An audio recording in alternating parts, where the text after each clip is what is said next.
அப்போது இந்த பஞ்சபூதங்கள் முறையாக செயல்படுறது எப்படி அப்படின்னா இதுதான் அறிவுறுத்துறது தான் ஒவ்வொரு மூதாதையரும். பஞ்சபூதங்கள் அறிவுறுத்துறது தான் ஔவையார், அதுதான் கணியன் பூங்குன்றனார் யாதும் ஊரே. இல்லை பஞ்சபூதங்களே அடிப்படையான மிக மிக முக்கியமான எல்லாத்தையும் தனக்குள்ளே உள்ளொடுக்கி வச்சிருக்கிற நிலமூலகம் இதுதான் சொல்லுது. இதை தான் மகாபலி சக்கரவர்த்தி அந்த வாமன அவதாரத்தில் பார்த்துருக்கீங்கள்ல, நிலத்துக்குள்ளே ஏன் அழுத்தினார்? அவர் நினச்சிருந்தாருன்னா இந்த மகாபலியை வேறு விதமான தண்டனை கொடுத்துருக்கலாம், மற்ற அவதாரங்களில் மாதிரி அவரை கொண்டிருக்கலாம், இது பண்ணியிருக்கலாம். ஏன் நிலத்தில் அழுத்தினார் அப்படின்னு சொன்னால் அந்த மகாபலி எல்லா நன்மையும் மக்களுக்கு செஞ்சாலும் அவன் பஞ்சபூதங்களுக்கு தவறிழைச்சிருக்கான். பஞ்சபூதங்களுக்கு எதிராக அவன் செயல்பட்டதுனால எப்படி பஞ்சபூதங்களுக்கு எதிராக அவன் செயல்பட்டான்?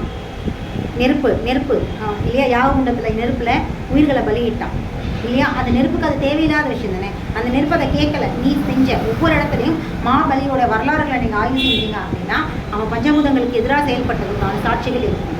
அப்போ அவன் பஞ்சபூதங்களுக்கு எதிராக செயல்பட்டதுனால மொத்த பஞ்சபூதங்களையும் தனக்குள்ளே உள்ளொடுக்கி இருக்கிற நிலத்துக்குள்ளே அவனை அழுத்தியாச்சு. அப்போது செயல்களுக்கான வினை தான். இதை தான் புராணங்கள் சொல்லுது.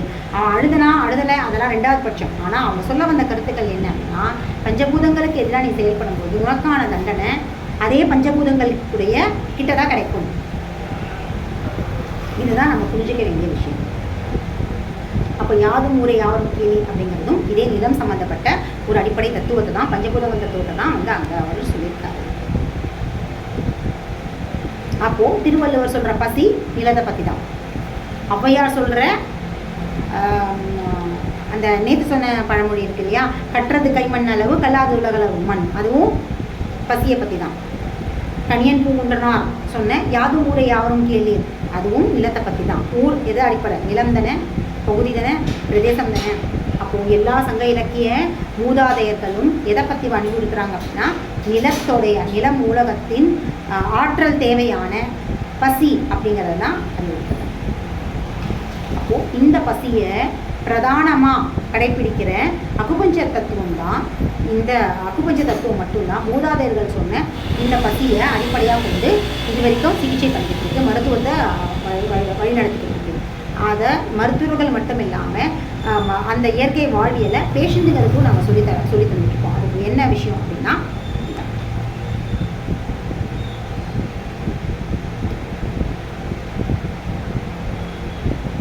இன்னும் ஒவ்வொரு புராணங்களையும் நீங்கள் எடுத்திங்கன்னா பல விஷயங்களை நீங்கள் ஆய்வு செய்யலாம். நிறைய விஷயங்கள் பார்த்தீங்கன்னா இந்த அக்குபஞ்சர் மருத்துவத்தோடு சம்மந்தப்பட்டது. எல்லா விதமான சங்க இலக்கியங்களும் அக்குபஞ்சர் மருத்துவத்தோடு சம்மந்தப்பட்டது. இதையும் அன்றைக்கி நான் புறநானூற்று பாடல் ஒன்று சொன்னேன் இல்லையா, குழந்தையை பற்றி, குழந்தை வளர்ப்பு பற்றி, குழந்தை தானாக அள்ளி சாப்பிட்றது, அந்த சாப்பிட்றத பற்றியும் அந்த குழந்தைய வச்சு அவரும் என்ன சொல்ல வந்தார், அந்த புறநானூரை எழுந்து அதிவீரராம பாண்டியன் நினைக்கிறேன், அவர் என்ன சொல்ல வர்றார் பார்த்தீங்களா? அடிப்படையாக அந்த குழந்தை சாப்பிட்றது, அதுக்கு தேவைக்கு, அந்த நிலமூலகத்துடைய தேவைக்கு சாப்பிட்ற, பசிக்கு சாப்பிட்றது, அந்த குழந்தை தான் கரெக்டாக இருக்கும் இல்லையா? எல்லா விஷயங்கள்லையுமே குழந்தைங்களும் விலங்குகள் தான் சரியாக இருப்பாங்க.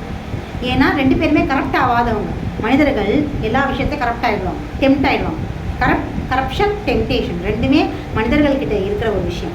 இது ரெண்டுத்துலேயுமே சுமசிக்கிற சாப்பாடை பார்த்தோமே சாப்பிட்ருவாங்க இல்லையா?